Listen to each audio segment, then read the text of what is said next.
Tomorrow is the day that the Argent Saga Kickstarter, you guys know, you hear me talk about this every other video, will be wrapping up. If you guys want the chance to get in on ARG's new trading card game, I would recommend doing so. Somebody asked if it's a multiple time payment. No, it's a Kickstarter. You contribute once, never again, and you get the stuff. Pretty straightforward, honestly. So it's something I would recommend checking out. I know there are other trading card games coming out, but give this one a shot. I actually like how simple the trading card game art is for these guys. Alright, let's dig on into what you guys are here for. Me rambling on about some new Gadget theory.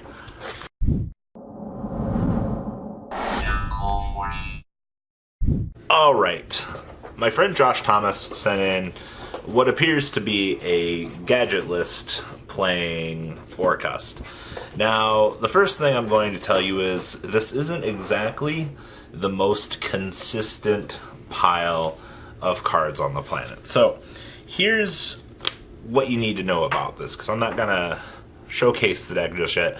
We're going to attempt to play this at Locals Thursday to kind of get more of an update on things. But I posted an ending board. Of course, Austin had to be better than me and play around it. Where you end on Platinum, Dingrisu, Winda, and Galtea with Crescendo in the back. I think it's probably the best board you can end on, with this fun, fantastic card backing it up. Now, the first thing I'm going to say about this card is you can be super bad with this deck because Dingrisu protects your cards from being destroyed. I didn't actually... having little conversations with Josh here about the deck, seeing that limited removal triggers the destruction on the end phase actually allows you to just, if you miss the OTK with it, you're good to go. And in the note that I was specifically had here before I encountered it was limited removal allows you to destroy your own monsters to out Mystic Mine. And that's the case unless you have a Winda on the field, and then that Winda's going to chill there, and you're going to be like, well, yeah. Now, you're probably asking, well, is this really a Gadget deck? It is a 2-card smash 2 monsters together, make full Orcust combo. It's kind of sad that this is kind of the degeneracy that we've gone to. I think, what was it, at the beginning of the format here, we saw Black Wings play it. I guess they have the highest level of synergy. There was an Ojama Orcust deck that ended up getting 28th at a regional somewhere, splashing in crazy abilities to search for Dark Arm Dragon. So what you need to understand about this is any 2 monsters get you there. Well, maximizing gold, silver, you get the ability to smash those together, plus you get a search. Now, if you open gold, silver, and Gadget, this is actually kind of funny, because you can go into the Platinum, special the Gadget from your hand. Congratulations, you have Galtea ready to go. I didn't actually think much about that. We also played Gear Gigantex to search for the level 4 Orcust if really need be. Also, Platinum Gadget, or excuse me, the Gold and Silver, say special summon a level 4 machine from your hand. Well, in a really weird scenario, this guy's level 4, and I don't know, yeah, it's kind of funny.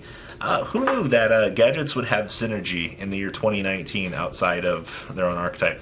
Also, if 3 gold and 3 silver isn't enough, oh boy, I can't believe I'm playing this card again. Yield 10 goldfish. So actually, in a perfect world, I can go 10 goldfish into... Hold on, this has got to be like the most blow your load hand. 10 goldfish into gold, into silver, into Gadget, search for, or make Platinum after searching for the yellow, and then you have the 10 goldfish and the gold on standby. I guess you can make Platinum special the Gadget after you search with the Gear Gigant. Actually, you could probably make the Dweller at that point if you don't open up the Instant Fusion. So you can go full Orcust combo. Man, if you open up 4 cards, you can actually end on a pretty good board. End on Dweller, Platinum, Galtea with Dingrisu coming out on the next turn. That's ballsy. Plus, you can put the 10 goldfish underneath the Dweller so that the Dweller's 2200. Oh, that sounds so trashy. But you can do it. It's possible. Now, you're basically maxing out on Ashes and Veilers at this point. The real digression that I've gotten off of this list so far was it's completely theory. He's played it a couple times at locals. He's done relatively well with it. Then my friend mentioned it to me and was like, okay, here's this. And then Josh messaged it to me. I was like, oh, hey, this is really cool. You should check this out.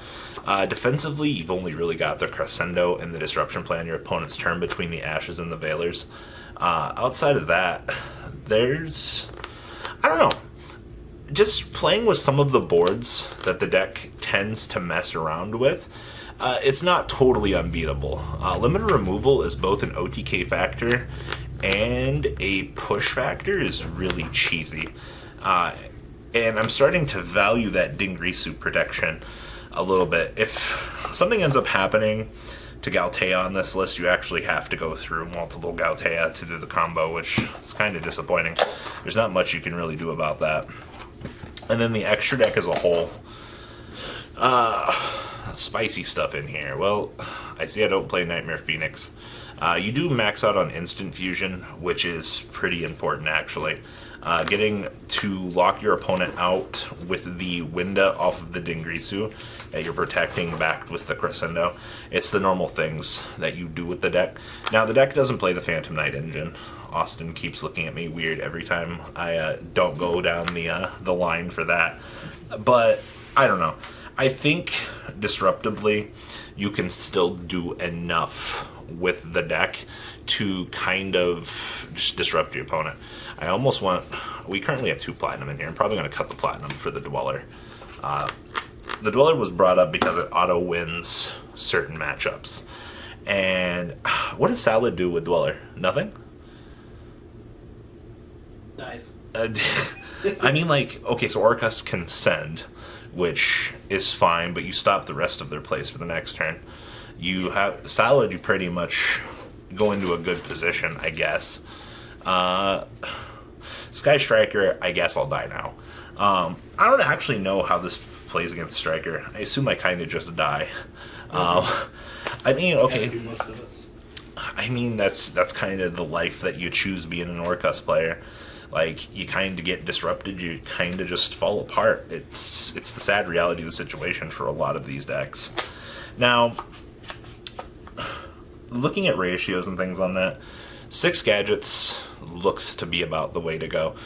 3 gold, 3 silver, 3 green, or excuse me, 2 red, 2 yellow, 2 of the other color. I think that's fine. Looking at your monster lineup, though, ideally, as long as you open a gold gadget, you have base combo. If you open up gold silver gadget, you have extender the combo, which puts you on the platinum. If you open goldfish gold silver gadget, well, you're just fucking doing great out there. I wish I could open 4 ofs. I've tested on this deck 14, 15 times now. Played it 5 times in actual testing, and I haven't drawn goldfish once. You drew it against me. Oh, I did? I bladed it. Oh. And then you scooped. Oh yeah, that's how life works out here. Your 10 goldfish gets... If your summon gets stopped, like if your gadget gets veilered. But I assume in the year 2019, if I normal summon gold gadget and my opponent looks at me with a veiler in their hand, they're going to be like, why would I stop that? That's not value. Little do they know.